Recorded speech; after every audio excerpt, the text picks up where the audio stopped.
Hey, how's it going, everyone? My name is Derek Afasi. I'm the owner of Afasi Financial Group and RetireSharp.com. Today's topic, I want to go in depth and talk about deferred annuity rates and go through a thorough review, showing what the difference between like an annuitization phase is, what a income rider would provide, and then how to really expose, some of those what I like to call smoke and mirrors with certain insurance companies when they're offering their deferred annuity product lines, and how you can really determine whether you have a good annuity contract or a bad annuity contract, or if you have an insurance agent that's basically pitching you an annuity, how you could determine whether or not that's really the best for your situation. So what happens with deferred annuities is we understand that there's going to be some sort of deferral set up for this type of plan. So let's say that an individual is age 55 and he's looking to retire at age 65.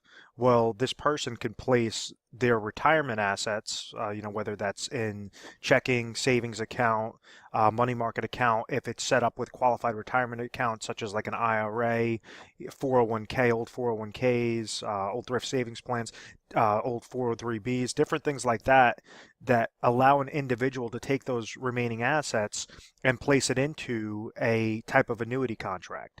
If it's from cash, then it has to be placed into a non-qualified annuity contract. If it's coming from qualified retirement accounts, well, then it would have to be rollover or transferred into an IRA qualified annuity contract. So it'd be like an IRA with an annuity chassis over it to make sure that it's going from like to like terms. So when this is established, this individual might say, okay, I have IRA monies that are sitting there, I have cash monies that are sitting there. Essentially, I have about $500,000 of my retirement savings at age 55 that I want to try to leverage, because I understand that the day I hit 65, I'm out. I don't want to work again. I want to enjoy my retirement. This is essentially why I have saved, all these different assets, was to hit this finish line right over here. So what happens is, we understand with this individual situation, he has a goal of a 10-year deferral. So therefore, we want to look at the best 10-year deferred annuity contracts. You have these types of products out there which are known as DIAs, deferred income annuities, which act very similar to the traditional annuities known as a SPIA, single premium immediate annuity.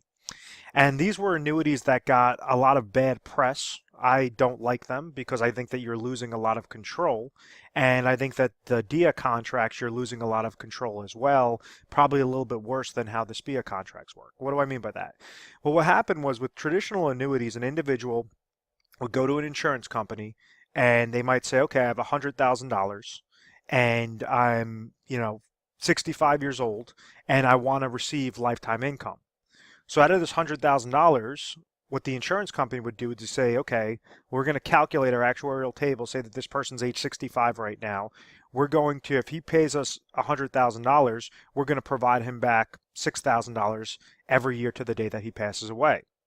So if this person keeps living, lives past 20 years, lives past 25 years, etc., he won, because the insurance company is paying him $6,000. After 20 years, the person made $120,000, and it only cost him $100,000 to do so. Now, the downside with this, with the single premium only immediate annuities, was that if this person passes away after the first year, well, now the insurance company is walking away with a $94,000 profit. They get to keep all that money. Nothing goes to the beneficiaries. So this is a very simple concept of annuitization. With the deferred income annuities, it's very similar, except for you can't touch this money. You're basically placing that same $100,000 goal, placing into a contract, and they're saying, okay, we're going to defer this to age 65. At age 65, instead of like $6,000, maybe this person's going to get $8,000. The downside to that is, if you pass away, if you don't have, let's say if you're just going to a plain deferred income annuity, single life only, with no sort of return of premium riders or anything like that, if you passed away at age 62, well, the insurance company now got to keep the full $100,000. Let's say if you live to age 65 and then you start triggering income, you live age 65, 66, 67, God forbid you pass away, you come with an ailment, you pass away, you would have been paid out $16,000. the insurance company would have been able to take that 100,000, make monies off of those monies, the time value of money, would have been able to secure that $100,000, make interest off of that money. They would have only paid out $16,000, and therefore they would have kept $84,000 of profit on top of what they've made off of that investment for those 10 years. So that's why I absolutely hate deferred income annuities, and that's why many times the hybrid annuities are a better route in this sort of situation. Now, any sort of deferral, if somebody's 62 and they're looking to retire at age 66, that's a 4-year deferral. It doesn't have to be as drastic as a 10-year deferral or a 15-year deferral. It could be something as small as a 1-year deferral, as a 2-year deferral. Just something that says, if I go and I place my dollars into an insurance company, what exactly would be the highest benefit that I could get at all angles? Meaning, what's the highest income I can receive? What's the highest growth I could receive on my account? If I pass away too soon, is my account value going to my beneficiaries? The money that I did not touch? If, let's say, my account value goes all the way down to $0 because I kept living, is that insurance company still on the hook? And those are the type of annuity contracts that we recommend, because it just gives you full leverage, full control, rather than surrendering all that control to the insurance companies. If you could keep the control with you and pinpoint the best possible product and the best possible strategy, well, then obviously you're going to be very happy in retirement and understand whatever you don't use up will go to your beneficiaries. Everything that you saved up for retirement did not just go to waste. So let me clear off the screen real quick. And I'm going to keep that $500,000 example on the board. So if we had that male age 55 and at age 65, he says, I want to retire. Well, then it's very important to understand what his income sources are. It's very important to understand what sort of guaranteed lifetime income he's going to be receiving at age 65 and base it upon what his budget is. So if he goes and does a budgeting analysis and he says, okay, well, currently my expenses are $60,000. By age 65, I'm going to have a couple of things paid off. I'm not going to need as much as the $60,000. At age 65, I project that all I need is $50,000 to live off of for income.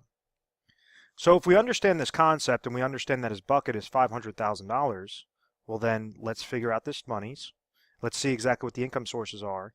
And then, so we're going to plan for the future and go backwards. So what I mean by that is his goal is $50,000. He's age 55 right now. We're looking for a deferred annuity rate that's going to be the best for a 10-year deferral. So in this situation, we understand maybe he's receiving Social Security income of $30,000. He's not receiving a pension income, unfortunately, and he has these retirement assets of $500,000 with the 10-year deferral. Retirement savings. So what we could do is say, okay, we need $20,000 of an annuity contract, $20,000 of lifetime income at that age 65. So what this says is, we understand that Social Security is going to kick in $30,000. We need to get to $50,000. Out of that concept, let's scale backwards. What is going to be the highest contractual guarantee, the best contract for a male age 55 in his particular area that's going to provide him $20,000 of lifetime income? You could go into the variable accounts and say, okay, I want to try to grow this money, but that's when you fall victim to reverse dollar cost averaging of mutual fund related fees, advisor fees, downward market loss potential, pulling money from accounts, and inflation.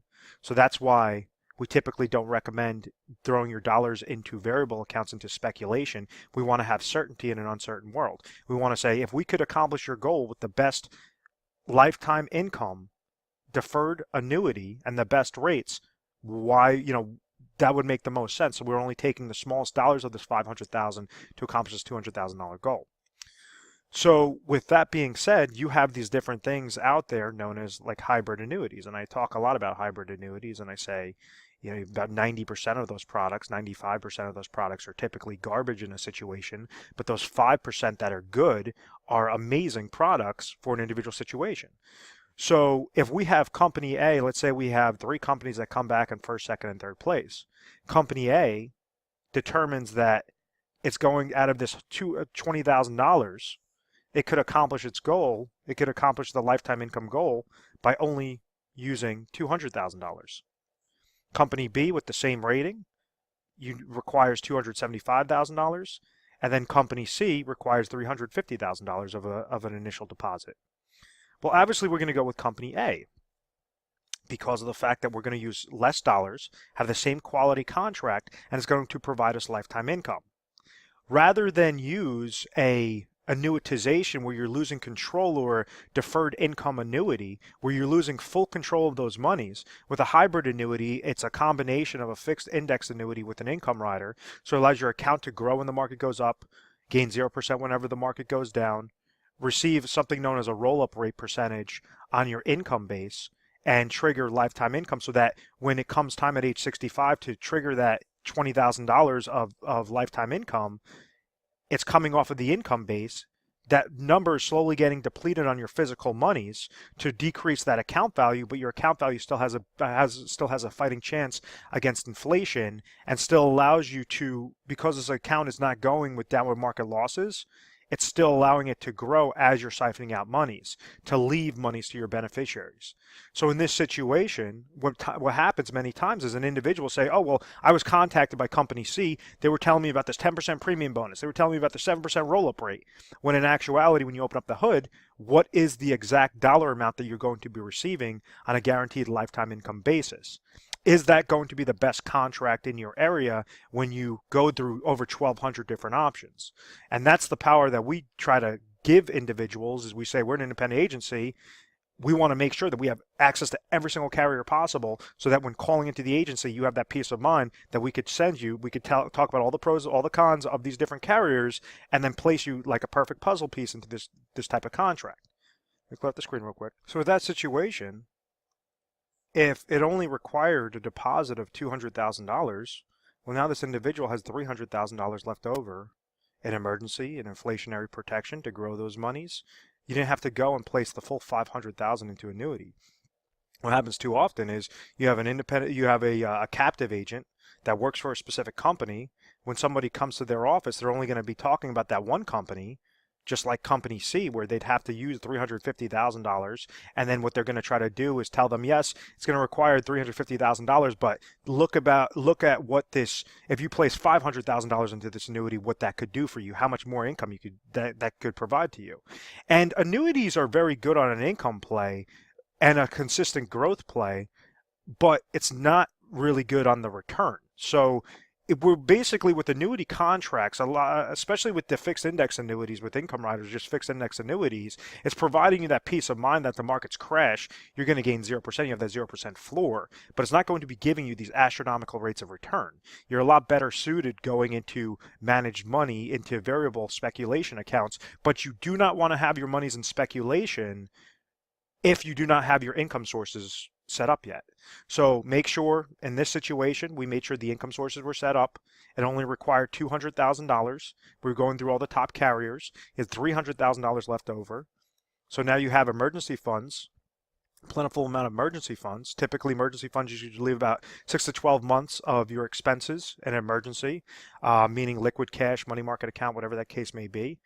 And then the third aspect is you want to make sure that you're setting up for inflationary protection. So maybe at age 65, he's receiving $20,000, but then how exactly can we receive little step-ups in income with different sorts of either annuity contracts or things that are going to provide him lifetime income amounts to make sure that you have a fighting chance against inflation, or even just growing those remaining monies. So there's a whole slew of different things. Don't fall victim to the common mistakes of just listening to an agent and him not showing you the proof, of just saying, oh, trust me, or just showing you one company. You want to make sure that you're going through the ringer and saying, if I'm placing a single dollar with a contract, or with multiple contracts with multiple companies, I want to make sure that it makes sense, that I'm receiving my control, I'm having my growth into my accounts, I'm receiving my lifetime income. I'm not just surrendering it all to the insurance company. And the insurance companies, they do a lot of smoke and mirrors where they're trying to incentivize individuals with premium bonuses of like a 10% premium bonus, like I mentioned previously.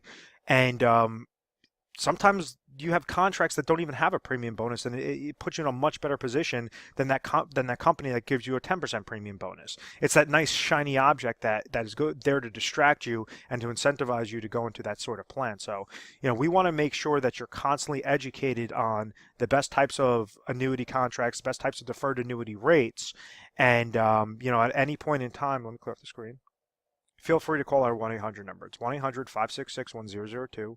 We work on a national basis. You give us a call 24 hours a day, 7 days a week, mornings, nights, weekends, holidays, whatever the case may be. Basically, what you can expect with the process is you'd speak with a specialist, you tell them your situation. Maybe you're interested in in deferred annuity rates or some other form of retirement planning, and that specialist is going to that assistant is going to patch you over to a specialist, and they're going to ask you a slew of questions to figure out the 30,000-foot view. Okay, what's your situation? What are your goals? How can we accomplish your goals successfully? What you're doing might make sense, and there's many times that we tell individuals, listen. Yes, there's no reason to shift around your assets and place monies into an annuity if you're already receiving your income goal properly, because there's restrictions with annuity contracts. The insurance company is providing you lifetime income, but you're also surrendering a lot of control. You have restricted liquidity of those monies, and you have to play by the terms of the contract. And that's why we always stress, place a small amount of dollars in there as only as much as necessary to receive that lifetime income specific to your needs. You deal with that specialist that might give you some recommendations. We educate through video tutorials, the literature pieces, and this is one of the reasons why I believe we've had this A+ rate on the Better Business Bureau with good reviews and no complaints, is because we try to educate individuals. We don't try to talk over them, and we make sure to explain everything in a simplistic process. So you might be dealing with myself, you might be dealing with one of my other representatives, depending upon your area, and but I want to thank you very much for watching these videos and subscribing to our YouTube channel. And at any point in time, if you have not subscribed yet, make sure to subscribe to Retire Sharp or visit our website retiresharp.com so you have access to the most updated videos and some good educational pieces and some good ebooks. So thank you so much, guys. I look forward to speaking with you, and we'll go from there.